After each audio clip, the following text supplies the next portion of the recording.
and meaning Windows, right? I mean, DOS and Windows. Okay, but especially Windows in the 90s began to take off. By 1995, Windows became popular. The big debate wasn't sort of Mac versus Windows. The big debate was character mode interface versus graphics mode interface. And when the 386 came and we got more memory and the speed was adequate and some development tools came along, that paradigm bet on GUI paid off for everybody who'd gotten in early and said, you know, this is the way that's going to go. But so Apple wasn't able to leverage its products. After the 512K Mac was done, the product line just didn't evolve as fast. Steve wasn't there, as it needed to. And we were actually negotiating a deal to invest and make some commitments and things with Gil Amelio. Yeah. No, seriously. And Don't be mean. Don't be mean to him. I'm sorry? Just saying the word Gil Amelio, you can see him just. And so I was calling him up on the weekend and all this stuff. And next thing I knew, Steve called me up and said, don't worry about that negotiation with Gil Amelio. You can just talk to me now. And I said, wow. Gil was a nice guy, but he had a saying. He said, Apple is like a ship with a hole in the bottom, leaking water. And my job is to get the ship pointed in the right direction.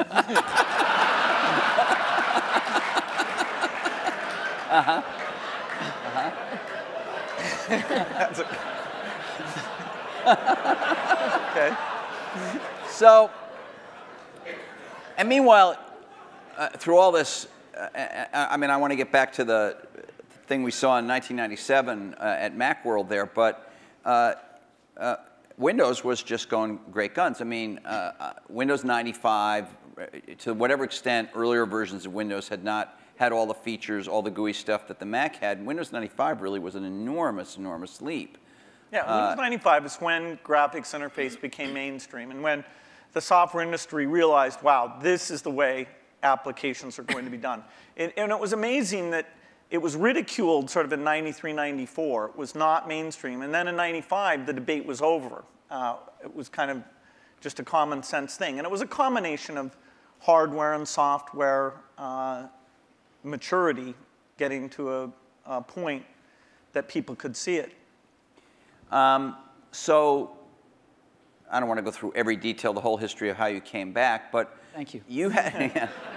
But you, in that video we all saw, you said you had decided that it was destructive to have this competition with Microsoft. Now, obviously, Apple was in a lot of trouble, and I presume that there was some tactical or strategic reason for that, as well as just wanting to be a nice guy, right? I mean, you know, Apple was in very serious trouble, and what was really clear was that if the game was a zero-sum game where for Apple to win, Microsoft had to lose, then Apple was going to lose.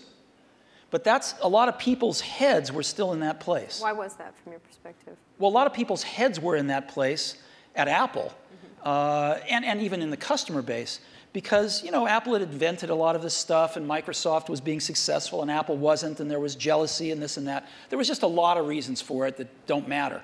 But the net result of it was there were too many people at Apple and in the Apple ecosystem playing the game of, for Apple to win, Microsoft has to lose.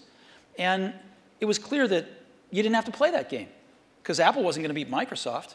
Apple didn't have to beat Microsoft. Apple had to remember who Apple was, because it had forgotten who Apple was. And so to me, it was pretty essential to break that paradigm.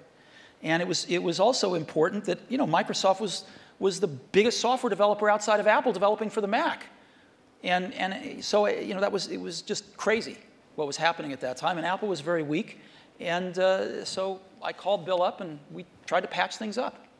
Yeah, and since that time, we've had a team that's fairly dedicated to doing the Mac applications. And they've always been treated kind of in a unique way so that they can have a pretty special relationship with Apple. And that's worked out very well. In fact, every couple years or so, there's been something new that we've been able to do on the Mac. And we have it's a great business for us.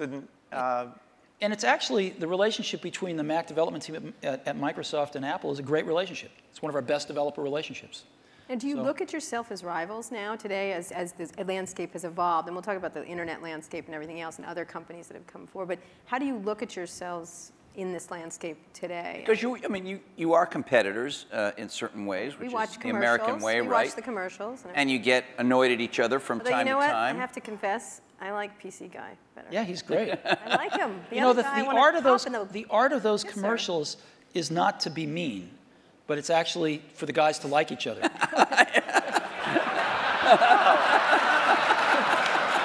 Thanks.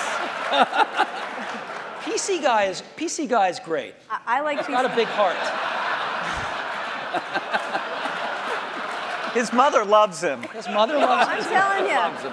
I like PC Guy totally much better. Wow. I do. I don't know why. He's endearing. The other guy's a PC Guy's what makes it all work, actually. Yeah. All right. It's worth thinking about. So how do you look at yourselves? Let me just ask you, Bill. Obviously, Microsoft is a much larger company. You're in many more markets, many more types of products than Apple is. When you were running the company, or when Steve Ballmer is running the company, you think obviously about Google. You think about, I don't know, Linux in the enterprise. You think about lots of, Sony in the game area. How often is Apple on your radar screen at Microsoft in a business sense? Well, they're on the radar screen as an opportunity, and in a few cases like the Zune, that if you go over to that group, they think of Apple as a competitor. They love the fact that Apple's created a gigantic market, and they're going to try and come in and contribute something to that. And we love them because they're all customers.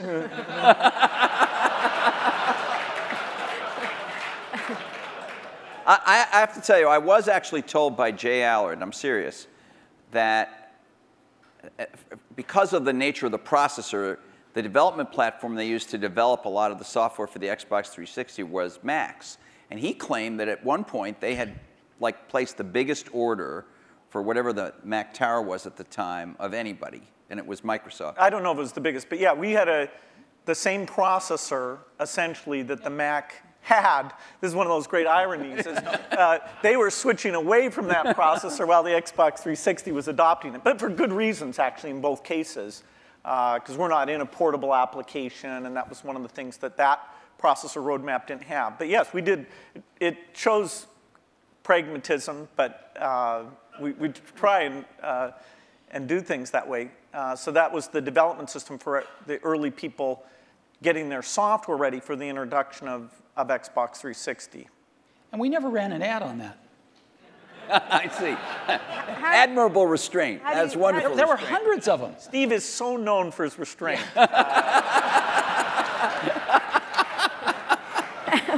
How do you look at Microsoft from an Apple perspective? I mean, you compete in computers and. I mean, you could say you don't compete. The era of destructive whatever whatever you said in 1997, but you think you're consciously aware of what they're doing with Windows. You followed Vista closely, I think. What's really interesting is, and we talked about this earlier today. If you look at the reason that the iPod exists and that Apple's in that marketplace, it's because these really great Japanese consumer electronics companies who kind of owned the portable music market for a long, invented it and owned it, couldn't do the appropriate software, couldn't conceive of and implement the appropriate software. Because an iPod's really just software. It's software in the iPod itself, it's software on the PC or the Mac, and it's software in the cloud for the store. And it's in a beautiful box, but it's software. If you look at what a Mac is, it's OS 10, right? It's in a beautiful box, but it's OS 10. And if you look at what an iPhone will hopefully be, it's software. And so the big secret about Apple, of course, not so big secret maybe, is that Apple views itself as a software company. And there aren't very many software companies left. And Microsoft is a software company. And so, we look at what they do, and we think some of it's really great, and we think some of it's, a little bit of it's competitive, and most of it's not. we don't have a belief that the Mac is going to take over 80% of the PC market. You know, we're really happy when our market share goes up a point, and we love that, and we work real hard at it.